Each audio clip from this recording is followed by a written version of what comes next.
Boa noite a todos. A leitura inicial que vocês receberam na prova. No combate ao egoísmo, no livro Escrínio de Luz, de Francisco Xavier, Discografia de Chico Xavier, Premar. Ajuda a quem te calunia, oferecendo-lhe em silêncio novos recursos de apreciação a teu respeito através dos bons exemplos. Ampara aquele que te persegue sem razão, endereçando vibrações de amor em tuas preces mais íntimas. Auxilia aquele que se inclina a tipos de felicidade diferentes da tua, derramando as bênçãos da tua amizade no nível de evolução em que te se coloca. Ser útil ao companheiro que te não compreende, mantendo-te invariavelmente disposto a socorrê-lo em suas necessidades. Esquece-te para servir. Renuncia a ti mesmo, a fim de que o ideal do bem supere o círculo de tua personalidade. Ajusta-te aos desígnios da união fraterna para registrares em teu caminho os anseios e as esperanças de todos os que te cercam. Considera como teu o sofrimento de teu irmão. Compadece-te das vítimas infelizes do ódio e da maldade. E, sem o veneno da queixa no teu pensamento ou nos teus lábios, segue distribuindo os dons da bondade pura. Quando pudermos olvidar o centro escuro de nosso eu, envolvendo-o na claridade sublime da vontade de Deus, que deseja o bem e a paz, o progresso e a alegria para todas as criaturas, teremos vencido em nós o egoísmo, o velho monstro de 1000 garras, que nos retém no inferno da crueldade, estabelecendo o céu em nosso próprio coração. Vamos fazer a prece inicial. Quem vive amado conhece Jesus, mas aqui uma vez estamos, ouvir os teus ensinamentos, ouvir, mestre querido, todos os ensinamentos que a doutrina espírita vem esclarecer-nos, vem iluminar os nossos caminhos, que possamos, amado querido mestre, entendermos todos os ensinamentos desta noite e utilizá-los no nosso dia a dia, no amparo durante os nossos sofrimentos, nos momentos de nossas alegrias, das nossas dúvidas, dos percalços que temos, dos nossos caminhos. Ampare-nos, ó Mestre Jesus, hoje e sempre. Estejais, querido Senhor, também com a nossa querida Sheila, que ela possa conseguir passar para todos nós, todos os aprendizados, todos os ensinamentos que ela trouxe nessa noite. Muito obrigado, Mestre Jesus, que assim seja. Gente, boa noite mais uma vez. É um prazer a gente estar aqui, é um prazer a gente poder receber esse convite, né? De estudar o Evangelho, estudar a doutrina espírita. E o convite que foi feito pela minha amiga Claudinelli, que ela infelizmente ela estaria aqui nessa noite e por motivos, né, de força maior ela não pôde desenvolver. E aí ela passou a bola para mim. Como eu sou fã do meu dela, eu acho que eu não vou conseguir chegar ao seu patamar. Estou esperando que dê, tá, Claudinelli? Então, quando ela me passou o estudo dessa noite, eu olhei e falei, gente, que lindo, né? Poético. Esse texto do Evangelho ele é muito bonito e a gente deveria aprofundar cada dia mais. Mas, além da sua poesia, ele tem esse toque que ele chama a gente mesmo, né? E aí eu fiquei pensando como que eu ia desenvolver. Aí até troquei as ideias com a Claudinelli também, que ela já tinha, né, passado o olho. E a gente que é espírita há tantos anos, que já leu o Evangelho, quantas vezes que a gente já abriu o Evangelho na nossa casa, aqui na casa espírita, em estudos, muitas vezes a gente se depara de novo com a página e parece que é a primeira vez que a gente está lendo essa página. Isso é bom porque faz parte do nosso crescimento. Significa que a gente está atento para aquilo que a doutrina espírita quer nos ensinar. E principalmente que nós estamos amadurecendo, né? Porque porque a Sheila de 30 anos atrás não é a Sheila de hoje, assim como vocês também. Então, o nosso caminhar aqui, né, é para o progresso, é para aprender cada dia mais. E aí, lá no capítulo 25 do Evangelho segundo o Espiritismo, ele é intitulado de Buscar e Achareis. E aí a gente percebe que é como se Jesus estivesse falando bem perto de nós. Quando a gente está naquele sofrimento, quando a gente está naquele dia de angústia, e quando a gente está naquele sentido assim de que parece que a gente não vai encontrar um caminho, e aí a gente escuta, né, essas palavras: buscai e achareis. Então ele coloca essas palavras para a gente, dando uma certeza que existe a providência divina. E essa palavra, providência divina, é que vai ser a chave da nossa palestra hoje. E aí a gente vai ficando atento a que o estudo vai desenvolvendo. Mas, mesmo dentro do capítulo, a gente sabe que a gente vai encontrar alguns itens que são ditos, né, palavras de Jesus, e são explicadas pelos Espíritos. Os Espíritos trazem as mensagens de forma a elucidar aquilo que Jesus quis dizer. Claro, né, sobre a égide de Jesus. Então, lá tem no item 6 a 8, fala: olhai as aves do céu. Então, especificamente, a gente vai falar sobre isso hoje e compartilhar com vocês desse momento, né? Então, na palavra de Jesus, ele começa falando assim: por isso vos digo, não andeis cuidadosos quanto à vossa vida, pelo que haveis de comer, ou pelo que haveis de beber, nem quanto ao vosso corpo, pelo que haveis de vestir.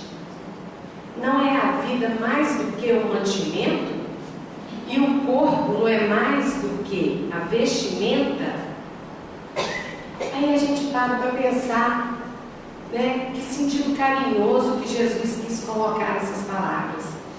Que cuidado que ele teve de nos chamar a atenção para que a gente percebesse a importância que tem o indivíduo, a importância que tem o homem acima das coisas materiais, acima das coisas da terra. E a matéria, gente, como a gente sabe, ela é um meio que nós utilizamos para o nosso progresso. Essa matéria mais densa e mais pesada que a gente encontra aqui, né, na atmosfera terrena, é também mais pesada porque nós ainda somos tão imperfeitos quanto a matéria que nós carregamos. Então, o nosso corpo, ele não é uma punição, o nosso corpo não é um castigo. Então, é uma forma de crescimento, mas ele não pode ser tratado de forma menor do que as coisas que a gente utiliza no dia a dia, como as coisas que nós utilizamos para a nossa sobrevivência. Até o animal precisa sobreviver aqui no planeta. Nós também precisamos sobreviver.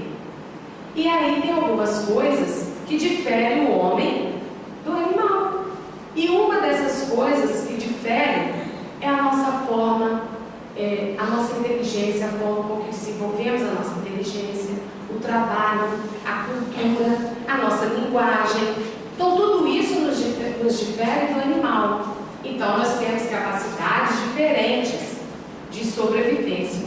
E é o único ser, né, vivo que ele, enquanto é imaturo, enquanto ele está na infância, é aquele que precisa de cuidado.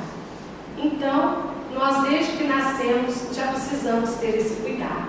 Então, Jesus quis nos alertar já desde o início do texto, chamando atenção para isso. Por que muitas vezes a gente acha que o nosso corpo é muitas vezes menor do que aquilo que nós utilizamos no dia a dia? E aí continua o texto, que é o item 6 ainda, falando assim: olhai para as aves do céu, que não semeiam, nem cegam, nem ajuntam os celeiros, e vosso Pai Celestial as alimenta. Não tendes vós muito mais valor do que elas? E qual de vós poderá, com todos os seus cuidados, acrescentar um corpo à sua estatura? E quanto ao vestuário, por que andais solícitos? Olhar para os lírios do campo, como eles crescem, não trabalham e nem fiam, estão sempre viçosos, estão sempre bonitos, né? Na natureza a gente vê isso. A natureza, do que ela é normal, né? Sem agressão do homem, sem a influência do homem. A gente vê tudo isso mostrando que a natureza, ela vai seguir o seu curso. As coisas vão seguir o seu curso. O que acontece é que muitas vezes o homem, na sua ganância, né, no seu egoísmo, no seu orgulho, na sua vaidade, ele extrapola as suas necessidades. E aí, muitas vezes, ele passa a agredir a natureza, que ao invés de se tornar, né, sua amiga, sua aliada no dia a dia, ela passa a ser uma rival, porque aí a gente começa a querer disputar quem tem mais, quem está acumulando mais, né? Então, a gente sabe que, segundo os filósofos, né, e alguns sociólogos até, eles falam que a grande tormenta do mundo, né, começou quando o homem começou a ter propriedade. Quando ele começou a colocar, isso aqui é meu, né, a famosa cerca. E aí ele começou a cercar tudo e ele começou a ser dono e tomar posse de determinadas coisas. E aí é onde que desenvolve o nosso egoísmo. E eu vos digo que nem mesmo Salomão, em toda a sua glória, se vestiu como qualquer um deles. Pois se Deus assim veste a erva do campo, que hoje existe e amanhã é lançada no forno, não vos vestirá muito mais a vós, homens de pequena fé? Não andeis, pois, inquietos, dizendo: o que comeremos? Ou o que beberemos? Ou o que nós vamos vestir? E aí a gente percebe que no desenvolver da humanidade, a gente chega numa sociedade que a gente chama de sociedade capitalista. E aí a gente começa a desenvolver o capital como sendo Deus. Todo mundo precisa ir atrás desse capital. A gente acorda de manhã, as nossas lutas diárias deixam de ser pelo nosso progresso moral e passa a ser para a luta de sobrevivência e de conquistar o capital. Por quê? Porque o capital é que vai abrir portas para o meu ter, para eu constituir cada dia mais bens materiais. E aí a gente entra nessa questão do Livro dos Espíritos, que a gente achou interessante a gente abrir esse caminho agora dentro do Livro dos Espíritos, porque vai falar justamente da nossa percepção do que é necessário e do que é supérfluo. Será que nós já alcançamos esse entendimento? Em que patamar do nosso progresso moral, do nosso adiantamento moral, num planeta que está prestes, né, segundo os Espíritos, as orientações que a gente tem recebido e os sinais, né, que a gente tem recebido, de que o nosso planeta está passando por uma transformação e tende a ser um mundo de regeneração. Nós vamos deixar esse mundo de provas e expiações que pertence a espíritos ainda imperfeitos, dominados mais pelo mal do que pelo bem. Será que a gente já conseguiu atingir esse pensamento, né? E ainda 711 ele fala o seguinte: essa questão está lá na lei de conservação, que quem já teve a oportunidade de abrir o Livro dos Espíritos tem a terceira parte, se não me engano, que é as leis morais. E aí essa lei de conservação faz parte de uma, né, dessas leis. E fala isso: o uso dos bens da terra é um direito de todos os homens. Esse direito é consequentemente da necessidade de viver. Deus não imporia um dever sem dar ao homem um meio de cumpri-lo. Então, ele coloca aqui, quando Kardec faz a pergunta, ele não pergunta aqui se o uso dos bens da terra é só para os ricos. Ele não fala se o uso dos bens da terra é só para os índios. Ele fala que é para todos. E aí os Espíritos respondem: é direito e, consequentemente, a necessidade de viver, porque nós precisamos sobreviver, e para isso nós precisamos dos bens da terra. Mas, se nós temos também, diante disso, deveres que nós precisamos cumprir diante disso. E aí, na 712, Kardec pergunta: com que fim pôs Deus atrativos no gozo dos bens materiais? Mas aí que está a chave de tudo. Poxa vida, se eu sei que isso está me atrapalhando, se eu sei que os bens materiais, esse apego que eu tenho aos bens materiais, isso me tira do caminho do aperfeiçoamento, do progresso moral, por que Deus colocaria então atrativos? E aí respondem os Espíritos: para instigar o homem ao cumprimento da sua missão e para experimentá-lo por meio da tentação. Por quê? Aí a gente reencarna. Que planeta lindo, que planeta que nos dá tudo que a gente precisa.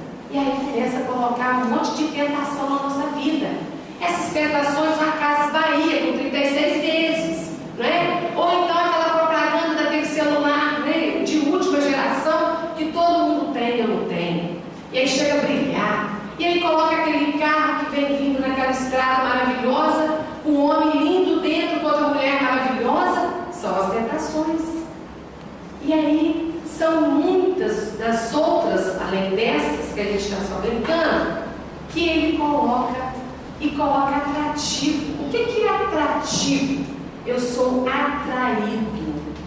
Eu sou atraído a ter aquilo, eu quero. Então, não é à toa. Por quê? Porque ele sabia que nós precisávamos ser experimentados. Porque ele sabe que nós estamos no caminho do progresso. A gente não alcançou. E sabe que nós ainda somos falíveis. Trazemos conosco as reminiscências daquele homem velho, aquele homem egoísta, aquele homem vaidoso, aquele homem orgulhoso, e que a gente precisa destruir dentro de nós. Aí, na 715, muito inteligentemente também, Kardec faz a seguinte pergunta: mas como pode o homem então saber e conhecer o limite do necessário? Como que eu sei que 3, 4 carros, 5 carros na minha casa já basta, tá bom? Não sei. Se a comida que eu como, se eu podia comer menos, se eu podia comer mais. Se o meu guarda-roupa lotado de roupa, de não sei quantos calçados, já me basta. Como que eu vou saber? Eu sou uma pessoa tão infeliz, a carne é fraca, a promoção é boa, liquidação, 3 vezes, 4 vezes, 5 vezes no cartão, e às vezes extrapola, e você passa lá pela vitrine, você não precisa de nada daquilo, mas aí eles colocam um off desse tamanho na sua frente, de vermelho, porque aí a gente enxerga melhor, e aí você fala: eu vou voltar naquela loja, eu vou voltar porque eu preciso de mais daquilo. Aquela sapatilha, aquela calçada, aquela roupa, tá chegando o inverno, não tenho. E roupa de inverno a gente sabe que todo ano você usa mesmo, tá muito bom. Nunca muda o inverno, hoje Jesus nem existe, para falar a verdade, mas eu preciso da bota. Como é que eu vou na festa pecuária se uma bota nova? Então a gente vai criando as necessidades. Por quê? Porque nós somos tentados, todos os dias nós somos tentados. E aí ele fala o seguinte, a resposta dos Espíritos: aquele que é ponderado o conhece por intuição. Muitos só chegam a conhecê-lo por experiência e sua própria custa.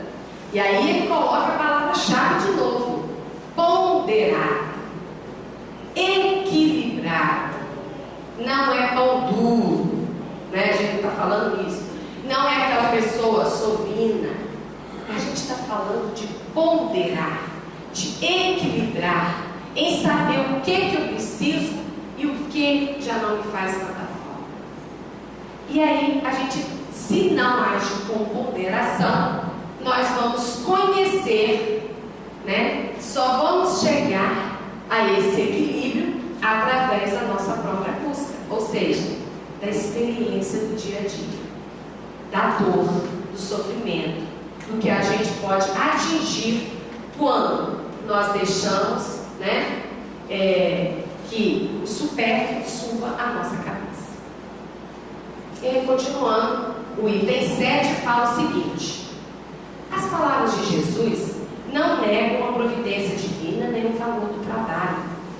E aí, você começa a ler o texto, logo no início, você percebe, poxa vida, então quer dizer que Jesus está falando que é para eu cruzar os braços, acreditar que a providência divina vai me dar tudo, assim como os lírios do campo e as aves do céu?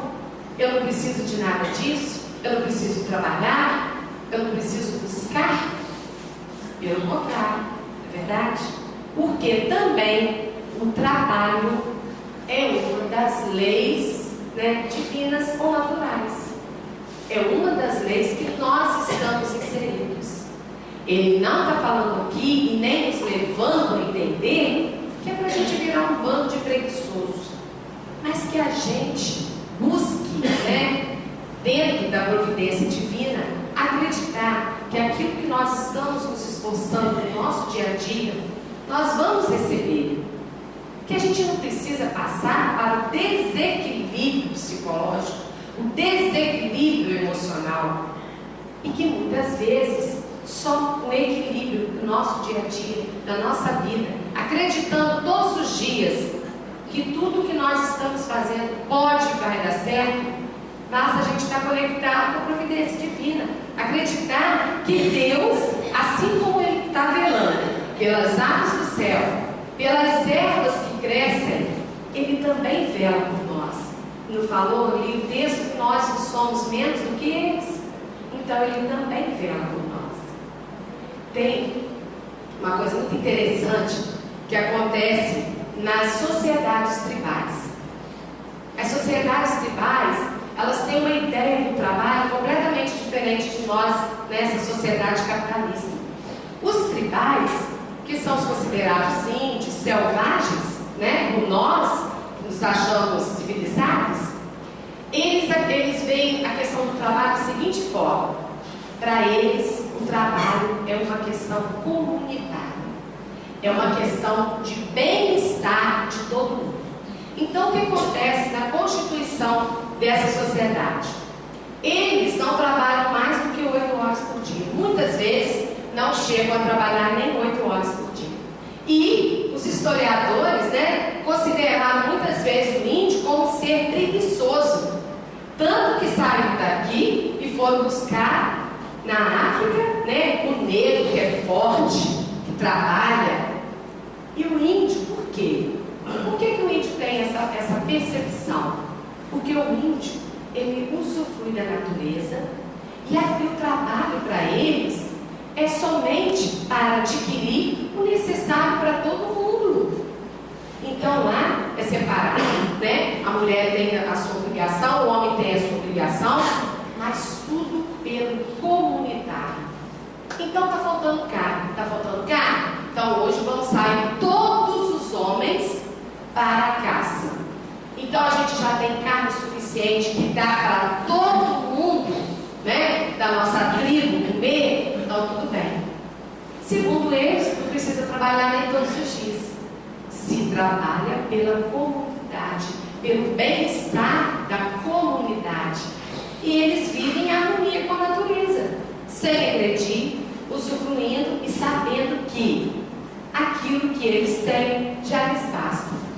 Então, essa filosofia, né, se é que a gente pode dizer, essa filosofia do povo indígena, das comunidades tribais, elas são muito interessantes e elas nos ensinam muito, né?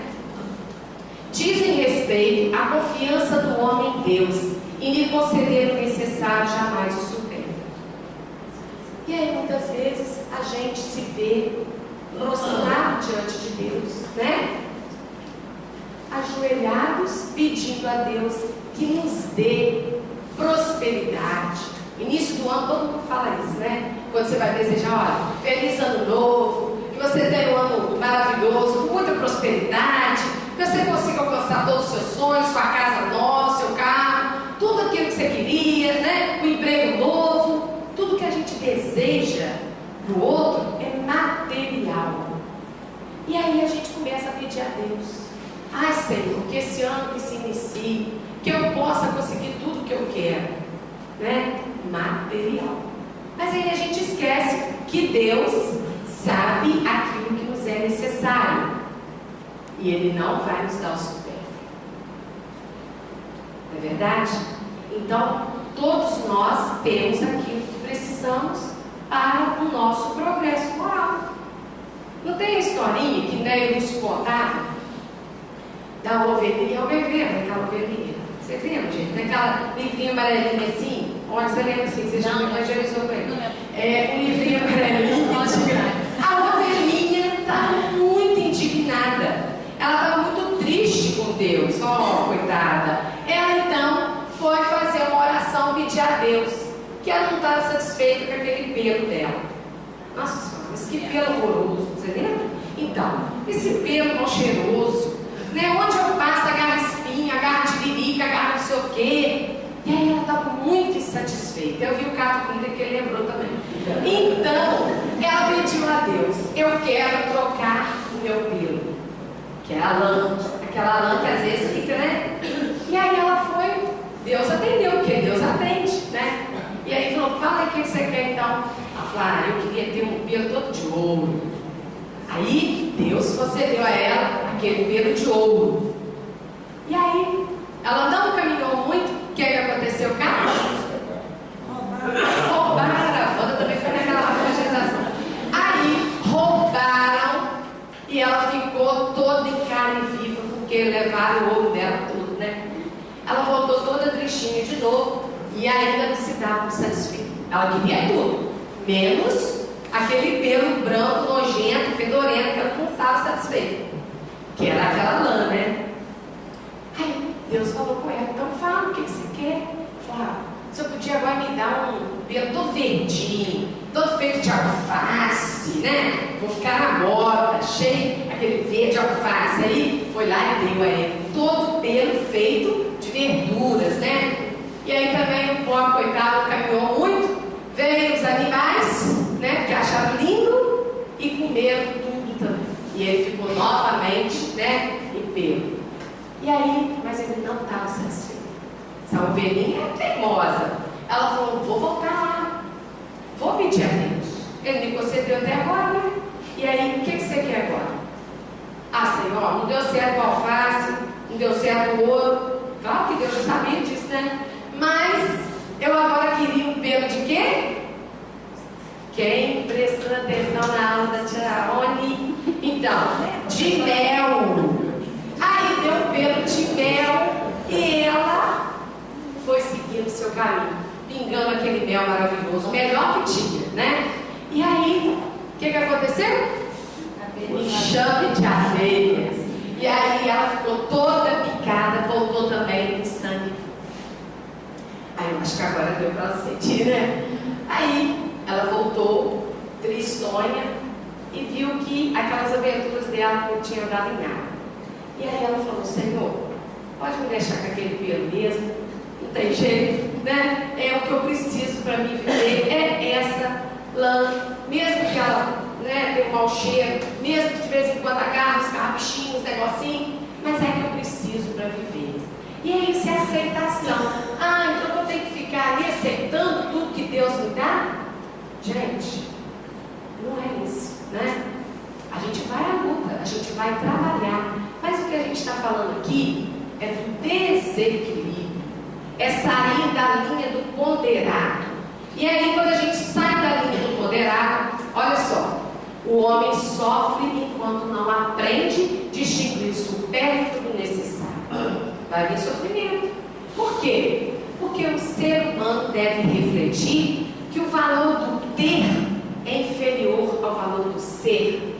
E a gente escuta, mas a gente não aprende, né? Nós falamos desde o início a importância do homem, a importância do ser, e aí a gente passa a vida preocupada em ter. E aí quando a gente vai embora, o que acontece? Carrega tudo? Não, né? Fica tudo. E só vai o quê? O ser.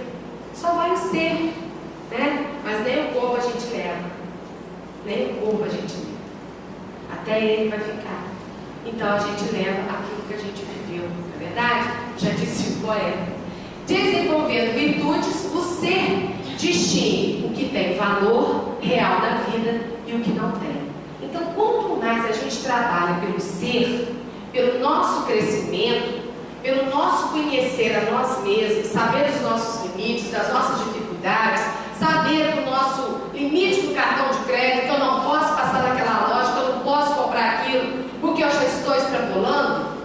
Enquanto a gente não entender os nossos limites reais, a gente não vai estar crescendo, a gente não está constituindo o ser integral, né? E aí, o que pode vir a acontecer?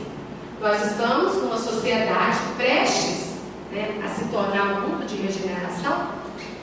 E sabe o que está acontecendo com a humanidade? E aí a gente trouxe para vocês quais são as principais doenças do século XXI. E muitas vezes a gente pensa que é o câncer, a gente pensa que é a diabetes, a gente pensa que é um monte de coisa, a gente escuta, mas aí a gente vê que é muito mais profundo do que tudo isso. É muito mais forte, porque está muito mais ligado ao ter. E aí a gente vê, ó, depressão, ansiedade, estresse, o culto ao corpo, tudo isso aí que a gente conhece de perto. Porque se eu for fazer um questionário aqui, né, algum de vocês ou já passou, ou está passando, ou vai passar. Mas não precisa ficar assustado, porque faz parte do nosso crescimento. Mas a gente precisa lidar com tudo isso. Porque é claro que todos esses tipos de doença que a gente está falando aqui, apesar de ser muito mais psicológicas, emocionais, elas vão acabar refletindo aonde? No nosso corpo. E aí, lá naquela outra leizinha lá de conservação, vai falar que a gente precisa cuidar do nosso corpo. Mas a gente não precisa endeusar. A gente não precisa desequilibrar. E aí, a gente controlar, que é bom a gente falar bem, né? E botar número também, porque aí a gente percebe o que acontece. O estresse, que é uma coisa que ninguém aqui tem.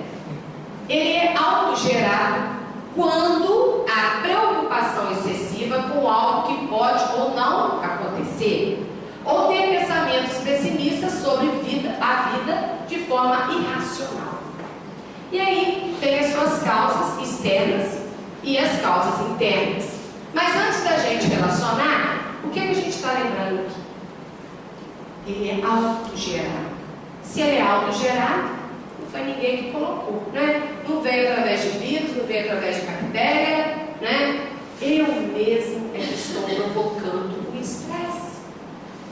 Não adianta a gente querer colocar a culpa no marido, na sogra, nas contas a pagar, não é? Em todas as coisas que acontecem no dia a dia, ele está sendo autogerado. Eu estou processando em mim esse estresse, causado por grandes mudanças, dificuldade nos relacionamentos, problemas financeiros, ser demasiadamente ocupado, crianças e família. Tudo isso causa estresse. Tem um monte de coisa que a gente pode relacionar aqui, né? Se eu pedir para cada um dizer alguma coisa, cada um vai ter alguma coisa diferente dessas que eu relacionei para nos levar ao estresse. E as causas internas comuns do estresse? Preocupação crônica, pessimismo, expectativas irreais, falta de flexibilidade, né? E baixa autoestima. Isso tudo comum a qualquer um de nós. Todos nós vivemos isso, né? E aí são as nossas desculpas que a gente coloca no nosso dia a dia para a gente não viver o ser. Porque a gente está vendo ali também que muitas dessas causas do estresse estão ligadas a coisas materiais. E aí também tem a depressão. A depressão, olha só, gente, a taxa de mortalidade é maior que 30%. A Organização Mundial da Saúde, atualmente, segundo a organização, é a quarta principal causa de incapacitação em todo o mundo. Em 2020, quem viver verá, será a segunda maior causa de incapacitação do planeta. Em 2030, o mal mais prevalente no mundo, em 2012, 121 milhões de pessoas eram portadoras dessa doença em todo o mundo. A incidência anual de uma população de risco é de 1,59%. No Brasil, o nosso país lidera o ranking mundial de prevalência de depressão entre os países em desenvolvimento, 18% da população. Então é aquela questão, quem não teve, pode até ter, mas conhece alguém que já teve. E aí a gente tem várias desculpas, e aí a gente escuta pessoas falando, que eu já escutei algumas pessoas falando assim: ah, depressão é falta de vergonha na cara, depressão é falta de serviço, depressão é isso, é aquilo, aquilo outro. Então, o que a gente pode dizer? Quem nunca passou, quem nunca viveu, não pode apontar. Mas a gente sabe o que acontece. Assim como o estresse. E muitas vezes o médico fala com você assim: ah, fulano, o único problema que você tem é o estresse, você tem que desestressar. Não é verdade, Adela? Caminha no laguinho, caminha não sei aonde, aí, a pessoa fica triste, né, tia Adela? Paguei aquela consulta para ouvir falar isso, né, tia Adela? Então, uma coisa tão fácil, que é caminhar.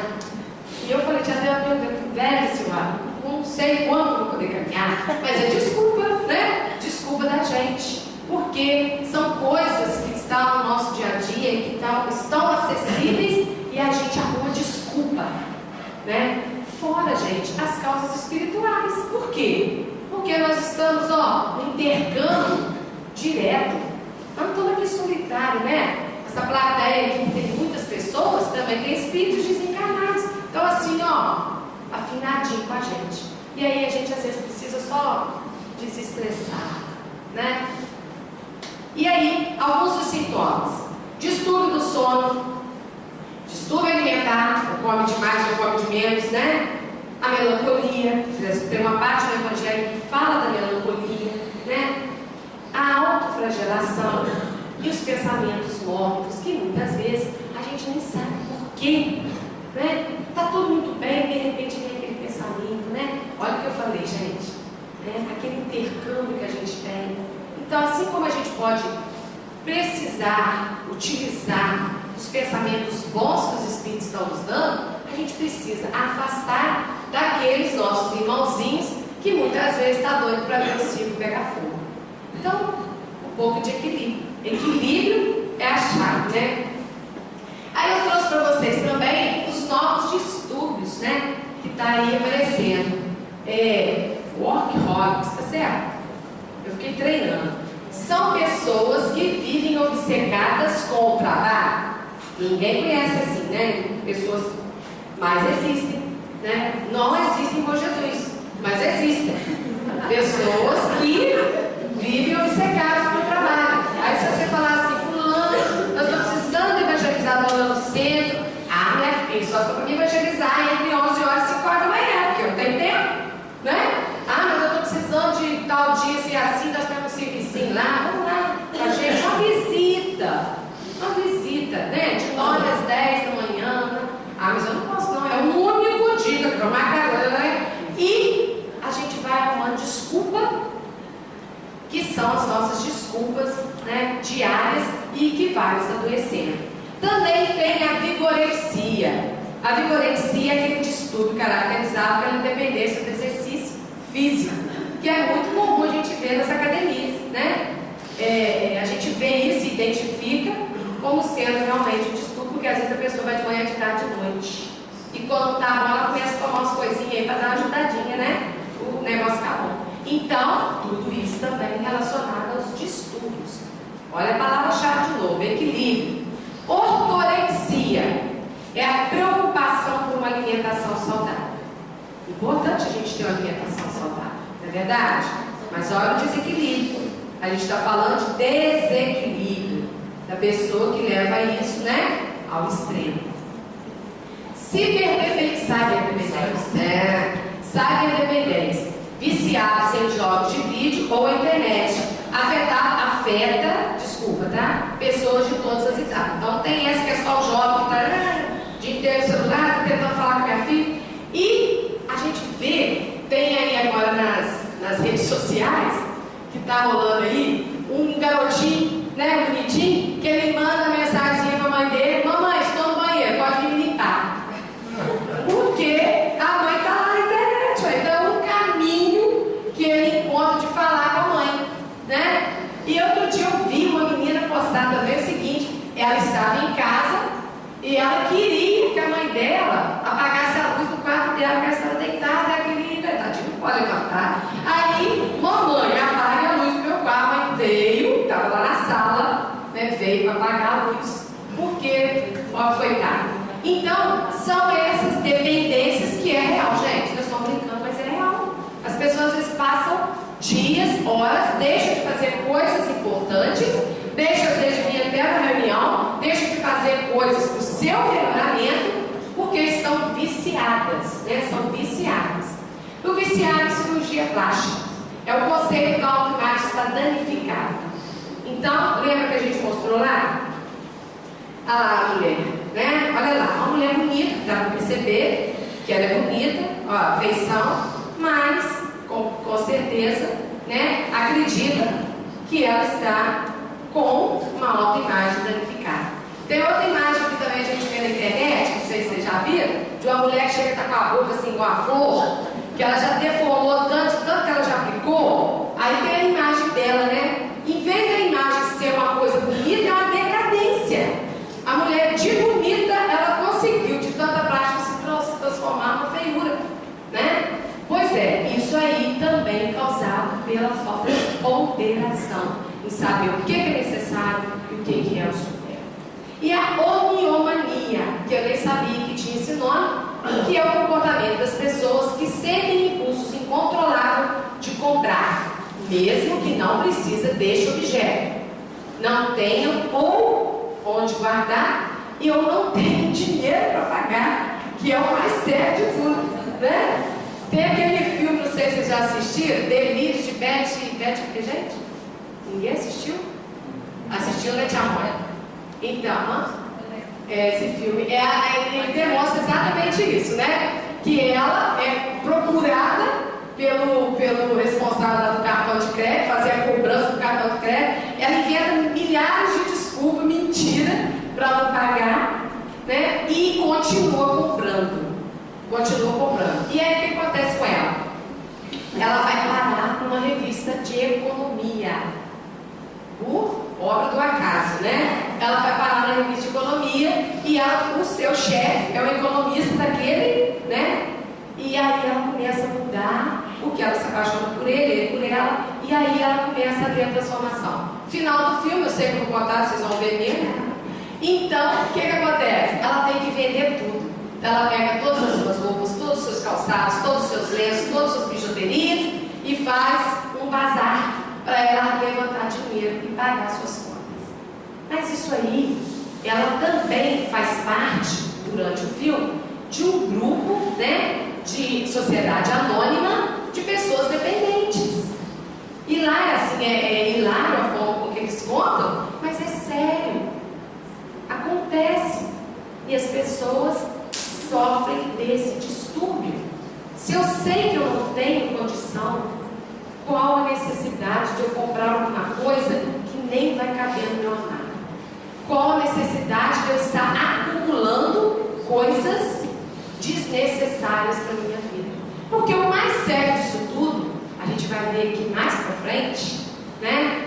Não é o que a gente está acumulando, é o que está faltando para aquele que não tem nada. É um desequilíbrio dentro da nossa sociedade. Aí a gente vê que até agora a gente falou do distúrbio, a gente falou de todos esses desequilíbrios, né, que a gente sofre no nosso dia a dia, que a gente está buscando e que a gente podia deixar de lado. E aí a terra sempre, é a afirmação, né? A terra sempre produzirá o suficiente para. Deixa eu ver aonde.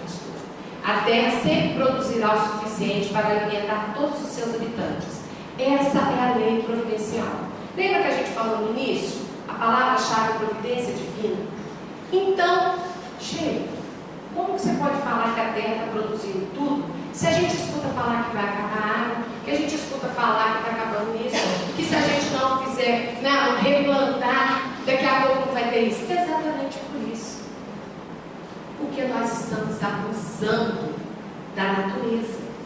Se a gente vive com a natureza, né, um relacionamento de equilíbrio, né, a gente não precisava hoje passar por tanta coisa, ou ficar preocupado, né, com nossas questões ambientais, que é o que está acontecendo. E aí a gente tem que preocupar com o reflorestamento, tem que preocupar com os rios que estão secando, os leitos, né, tantas coisas que estão acontecendo e que há 40 anos atrás a gente não ouvia falar. Por quê? Porque o homem hoje, as suas necessidades aumentaram. E as suas necessidades aumentando, a gente precisa gerar o quê? Matéria-prima, para suprir tudo aquilo que a gente carece. E aí a gente está desequilibrando a natureza. A gente está fazendo com que ela, daqui a pouco, vai ficar escassa daquilo que nós precisamos, do necessário. Graças às nossas condições ainda de adquirir o supérfluo. Reinando a fraternidade, o supérfluo do rico suprirá as necessidades do próximo. Olha o que a gente fala, né? É aquela historinha que a gente contou das sociedades tribais. A forma com que eles veem o trabalho, a forma com que eles constroem aquela sociedade, que a gente precisava ter como exemplo, que é uma vergonha, né? Por quê? Porque no dia que a gente perceber que aquilo que a gente acha que nos pertence, que aquilo que a gente está trabalhando, lutando, eu estudei, eu trabalhei, eu juntei, eu poupei para me conseguir, e às vezes aquilo que a gente está correndo atrás é supérfluo, e aquilo que é supérfluo está faltando na mesa do nosso irmão. Está faltando, gente, o necessário para a sobrevivência de outro ser, que é o nosso próximo. Olha a palavra que usa, é o nosso próximo. Ele não fala aqui do necessitário, ele fala das necessidades do nosso próximo. E às vezes o nosso próximo está bem próximo. E aí a gente se acha, né? A gente se gaba, porque eu que conquistei, eu que consegui, eu que adquiri, eu não vou dar para ninguém, eu não vou distribuir para ninguém. E aí a gente fica assim, isso aqui eu não vou dar.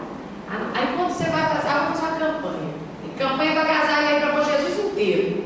Quase todas as escolas estão fazendo a campanha do agasalho. Aí vão lá separar o agasalho, né? O agasalho. Claro que aquele que não te serve é o primeiro. Aí é aquele que já desgastou debaixo do braço, aquele que às vezes já está com furinho, aquele que já saiu de moda, né? Então, as nossas seleções são sempre em cima daquilo que não serve nem para mim. Mas quem sabe pode servir para o próximo. A nossa dificuldade é muito grande, porque nós ainda somos egoístas. E nós somos ainda acumuladores. Apegados, e isso faz bem. A gente acha que isso vai suprir o que a gente chama de felicidade que a gente está procurando, e, no entanto, a gente sabe disso por experiência própria, né? Que às vezes você quer, quando você consegue, aquilo já não te satisfaz, e aí você vai em busca. É aqueles desequilíbrios que a gente mostrou ali. E aí, como que a gente vai fazer? Combater o egoísmo. Porque haverá melhor distribuição dos bens, de modo que todos terão necessária subsistência. Um dia a gente vai alcançar. Esse dia, quando a gente começar a perceber, né, que a gente tem que viver um equilíbrio, não só com a natureza, mas principalmente um equilíbrio com a providência divina. Acreditar. Lá no início a gente falou, buscai e achareis. Né? Buscai é um verbo transitivo. Então quem busca, busca alguma coisa. Ele não para aí, né? Então se eu busco alguma coisa. O que eu estou buscando? O que a gente está buscando? O que a gente está fazendo aqui na Terra? O que a gente está acumulando? Será que nós estamos acumulando os nossos bens, né, morais, as virtudes que que nós vamos levar após a morte? Quem sabe o dia que vai morrer? Alguém sabe? Nem quem está com a doença terminal não sabe. E aí a pessoa está preocupada. Olha lá de novo, ó. Ansiedade, a preocupação. Ih, acabei de saber agora que eu estou com isso, estou com aquilo. E aí o cara, pronto, parou. Aí, como eu vou morrer, né? Eu vou comer tudo, eu vou beber tudo, eu vou viajar tudo, eu vou fazer tudo. Quem sabe, né? O dia, a hora, nada. Então o nosso momento é agora. É o viver o hoje. Cada dia fazer o melhor por nós. Não ficar aqui agora pensando o que vai ser de mim amanhã, o que vai acontecer daqui a pouco. Às vezes a gente está tão acelerado, né? A gente está tão acelerado que a gente fica assim, mas faz parte do nosso crescimento, faz parte do nosso progresso, das coisas que a gente precisa vivenciar para a gente crescer, né? Então, agora a gente vai passar por um momento que é a Copa do Mundo. Então a gente vê nas propagandas, né, a quantidade de dinheiro que está envolvido, a gente vê a quantidade de patrocinador, né? Gente, ninguém está ali por amor ao Brasil ou amor à pátria. Está ali porque, ó, quem mais colocar o nome lá, mais vai lucrar. Né? Então que a gente possa vivenciar esse momento, mas vivenciar com lucidez, vivenciar com o coração aberto e saber a importância de cada coisa, de cada momento. Entender que nós somos capazes, porque Jesus disse, buscar e achareis. Então nós somos capazes. E ele falou também, lá no início do texto, que nós ainda somos homens de pouca fé. Se nós somos homens de pouca fé, é porque a gente não acredita que Deus vela por nós. E aí muitas vezes a gente fica com o pé atrás. Aí a gente trouxe esse textinho aí, que é de Emmanuel, que fala assim, ó: em todas as provas que te assaltem os dias, considera a cota das bênçãos que te rodeiam. E, escorando-te na fé e na paciência, reconhecerás que a divina providência está agindo contigo e por teu intermédio, sustentando-te em meio dos problemas que te marcam a estrada, para doar-lhes a solução. Então, é só a gente criar no nosso dia a dia, na nossa vida, essa conexão. É de levantar todo dia e fazer o melhor que você puder fazer, né? E contar que Deus está do nosso lado. E olha lá, ó, Ele vai doar sempre para nós a solução. Mas antes da gente pensar nisso, a gente tem que pensar que a nossa vida é uma vida de muitas bênçãos. Cada um. Você quer ver quando a gente dá valor, né, à saúde? É quando você está doente. Quando você sente uma dor de cabeça, quando a sua pressão está alta, e quando você pode estar aí prestes ao infarto. Quanta coisa! Aí você valoriza. Aí melhorou, está tudo bem, não tem mais doença, a gente nem lembra. Aí a gente quer curtir de novo, né? Só que as nossas vidas é muito mais de bênção do que de sofrimento. Porque nós temos a bênção do nosso corpo, a bênção da reencarnação, que muitos devem estar lá esperando a sua oportunidade, o seu momento, e a gente está aqui. A gente já teve essa oportunidade. E o que nós estamos fazendo? E a doutrina espírita é isso. É elucidar, é clarear o caminho, é mostrar que a gente não está aqui brincando. E que quando a gente entra nessa porta, todos os nossos problemas estão solucionados. Pelo contrário. Quando a gente entra nessa porta, a gente vê que a gente vai continuar tendo problema, né? Que os problemas não acabaram, que a gente vai continuar sentindo dor, que a gente vai precisar do sofrimento. Mas a gente, quando assimila os ensinamentos, a gente entende o porquê daquela dor, o porquê que nós estamos naquele lugar, o porquê que as coisas acontecem. E aí a gente consegue entender que nada acontece por acaso. Então Então, o que eu queria deixar para vocês nessa noite, através do presente que a Claudinelli deu, né, de poder explorar um pouco mais o Evangelho, de estudar um pouco mais a codificação e dizer para vocês que tem muito mais que a gente pode aprender dentro desse texto. Mas a gente tem 1 hora e eu sei que a tolerância de vocês já chega, né? Tem gente até cochilando assim. Aí a gente queria deixar nessa noite essa certeza. A certeza de que Deus está do nosso lado e não contra nós. E que, se a gente acreditar nisso, né, a gente não precisa desesperar tanto, e a gente não precisa correr tanto, e a gente pode valorizar muito mais coisas no nosso dia a dia, né? Porque uma das coisas também que está dentro dessa sociedade global, eles valorizam o momento de lazer que eles estão juntos.